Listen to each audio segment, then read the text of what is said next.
Good morning dear students. ये आपका chapter है 10 प्राकृतिक संसाधन, खनिज ऊर्जा, पेड़ पौधे तथा जीव जंतु। इसमें आपको लोहा तक बता चुके थे और नेक्स्ट है आपका बॉक्साइट। आधुनिक युग में बॉक्साइट का बहुत महत्व है। विद्युत एवं ताप की सुचालक होने के कारण बॉक्साइट धातु विद्युत केबल बनाने, वायु या निर्माण, बर्तनों, घरेलू उपकरणों और बॉक्साइट कच्चा माल है और फर्नीचर बनाने में इसका उपयोग किया जाता है। एल्युमिनियम के लिए बॉक्साइट कच्चा माल है। ब्राजील, ऑस्ट्रेलिया, गिनी, जैमका, घाना, हंगरी, सूरीनाम, रूस, यूगोस्लाविया, यूक्रेन, यूनान, ब्रिटेन, गुयाना, कजाकिस्तान, भारत और फ्रांस में बॉक्साइट के भंडार पाए जाते हैं। भारत में मध्य प्रदेश, छत्तीसगढ़, ओडिशा, महाराष्ट्र, तमिलनाडु और कर्नाटक में बॉक्साइट प्राप्त होता है। बॉक्साइट एल्युमिनियम ही है। एल्युमिनियम से बहुत सारे उपकरण बनते हैं, हवाई जहाज, बिजली उपकरण और हम लोग विद्युत के तार में इसका उपयोग करते हैं। और ये किन किन देशों में पाया जाता है वो देशों के नाम लिखे हैं। भारत में मध्य प्रदेश, छत्तीसगढ़, ओडिशा, महाराष्ट्र, तमिलनाडु और कर्नाटक में पाए जाते हैं। तो यहाँ से प्राप्त होता है हम लोगों को। आगे है सोना। यह एक बहुमूल्य धातु है। सोना के बारे में तो आप लोग जानते ही होंगे। सोना घर घर में पाया जाता है। इससे आभूषण भी बनते हैं। सोना काफी कम मात्रा में उपलब्ध है। कोलार, कर्नाटक सोने की खान के लिए प्रसिद्ध है। अगर क्वेश्चन आएगा कोलार कहाँ है तो ये कर्नाटक में है और किसके लिए प्रसिद्ध है? सोने के लिए। नेक्स्ट आपका अब्रक। यह विद्युत का कुचालक होने के कारण विद्युत का सामान बनाने में अधिक प्रयोग होता है। इसका प्रयोग पेंट तथा वर्निश बनाने में भी किया जाता है। भारत अब्रक का सबसे बड़ा उत्पादक एवं निर्यातक है। विश्व का आधे से अधिक अब्रक भारत में उत्पन्न किया जाता है। इसका अधिकांश भाग निर्यात कर दिया जाता है। अब्रक क्या है? ये कुचालक है। कुचालक मीन्स क्या? सुचालक मीन्स बताया था आप लोगों को कि इससे इलेक्ट्रिसिटी क्या होता है? ट्रांसफर हो जाती है। इससे क्या होता है? नहीं होता, ट्रांसफर नहीं होता है। इसलिए इसका प्रयोग जो है विद्युत का सामान बनाने में किया जाता है। इसका जो यूज है पेंट बनाने में भी और वर्निश बनाने में किया जाता है। भारत जो है अब्रक का सबसे बड़ा उत्पादक देश है। सबसे ज्यादा जो है उत्पाद भारत में ही होता है और यहाँ से निर्यात भी किया जाता है, मतलब दूसरे देश में भेजा भी जाता है। नेक्स्ट है आपका तांबा। तांबा महत्वपूर्ण धातु है। सिक्के, बर्तन, औजार, केबिल, विद्युत उपकरण आदि बनाने में इसका उपयोग होता है। तांबे के अयस्क संयुक्त राज्य America, Canada, Chile, Indonesia, Australia, Poland, Peru, Mexico, Zambia, दक्षिण अफ्रीका एवं पापुआ न्यू गिनी में प्राप्त किए जाते हैं। भारत में अल्प मात्रा में तांबा राजस्थान, झारखंड और आंध्र प्रदेश आदि राज्यों में प्राप्त होते हैं। प्राचीन काल में तांबे का सिक्के बनाए जाते थे। बर्तन तो अभी भी चलता है, औजार बनाए जाते हैं और केबिल इलेक्ट्रिसिटी वायर जो होता है उसमें तांबे का ही यूज होता है। अभी पंखा जो होता है, पंखा जो आप लोग पंखा देखे हैं, पंखा जो घूमता है उसमें क्या होता है? तांबे के तार का ही कॉइल बना होता है।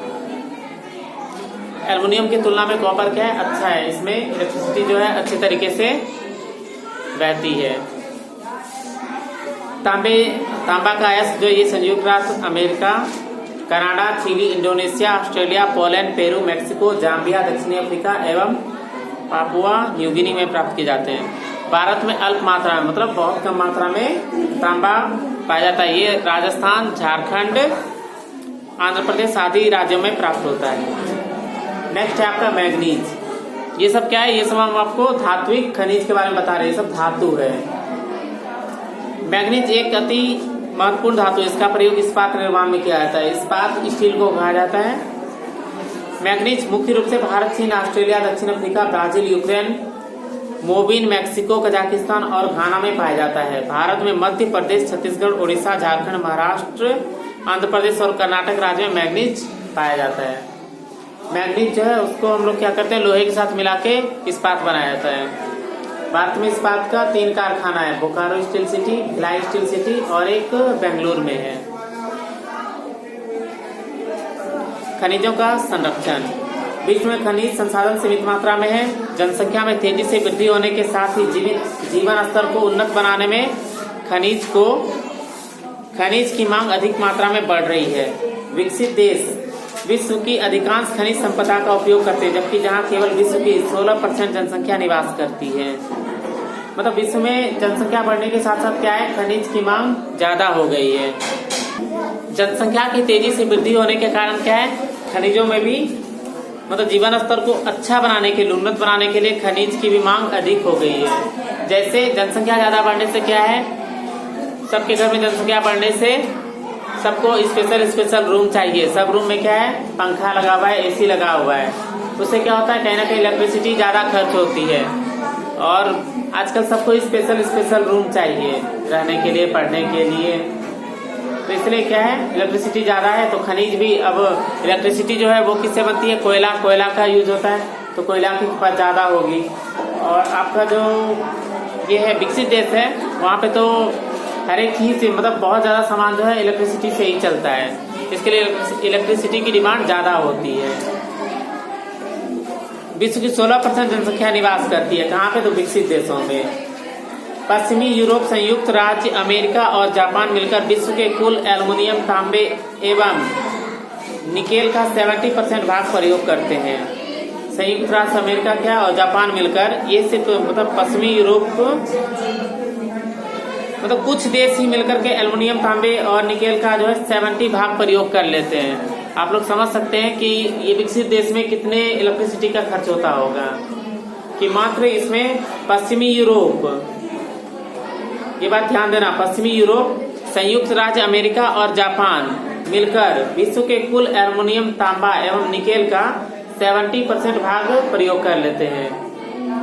उसके बाद इधर चाइना, भारत में कितना, चीन है, भारत है, पाकिस्तान है, इधर भी तो बहुत कई सारे देश हैं। इसमें तांबे और एल्युमिनियम का 30% उपयोगी होता है। तो समझ सकते हो उधर बिजली का कितना यूज होता होगा और इधर कितना यूज होता होगा। बढ़ती जनसंख्या की मांग पूर्ण करने के लिए हमें खनिजों का उत्पादन बढ़ाना जरूरी है, लेकिन खनिज संसाधन की मात्रा सीमित होने के कारण यह कार्य बुद्धिमत्तापूर्ण नहीं होगा। मतलब जैसे जनसंख्या बढ़ते जा रहा है तो हम लोग खनिज को क्या कर सकते हैं, खनिज को तो बढ़ा नहीं सकते हैं कि खनिज को चलो खेत में बो करके पैदा कर लेंगे, वो तो नहीं हो सकता है। इसलिए क्या है, बुद्धिमत्तापूर्ण मतलब हम लोग माइंड अप्लाई कर करके ही यूज करेंगे खनिजों का। जैसे कि बताया था आप लोगों को पहले भी कि कोयला से बिजली उत्पादन करते हैं, और अब क्या है, सन रे से भी, सूर्य की किरणों से भी हम लोग सोलर पैनल लगा के बिजली का निर्माण करते हैं और कई सारे यूज करते हैं। इसके लिए हमें खनिजों के विकल्प तलाशने होंगे अथवा खनिजों का उपयोग घटाना होगा। धातुओं को पुनर्चक्रण द्वारा उपयोग में लाया जा सकता है। प्रसंस्करण एवं खनन की समक्ष विधियों भी खनिजों का संरक्षण करती है। मतलब जैसे हम लोग रिसाइकल करते हैं तो खनिजों का भी रिसाइकल करके फिर से उपयोग किया जाना चाहिए। लेकिन कुछ ऐसे खनिज होते हैं जिसका हम रिसाइकल नहीं कर सकते, जैसे कोयला अगर एक बार जला देंगे तो उसका यूज फिर दोबारा नहीं कर सकते। कोयला हो गया, पेट्रोलियम हो गया, ये सब क्या है आपका, पिछले चैप्टर में हम बता चुके हैं संसाधन में कि कोई किस चीज का हम यूज कर सकते हैं दोबारा और किस चीज का यूज नहीं कर सकते हैं। उस चीज को हम बोलते हैं, एक बार हम देख लेते हैं पिछले चैप्टर में, नवीकरणीय संसाधन और अनवीकरणीय संसाधन। फिर आपका ऊर्जा का संरक्षण, वो आपको नेक्स्ट वीडियो में बताएंगे। Thank you.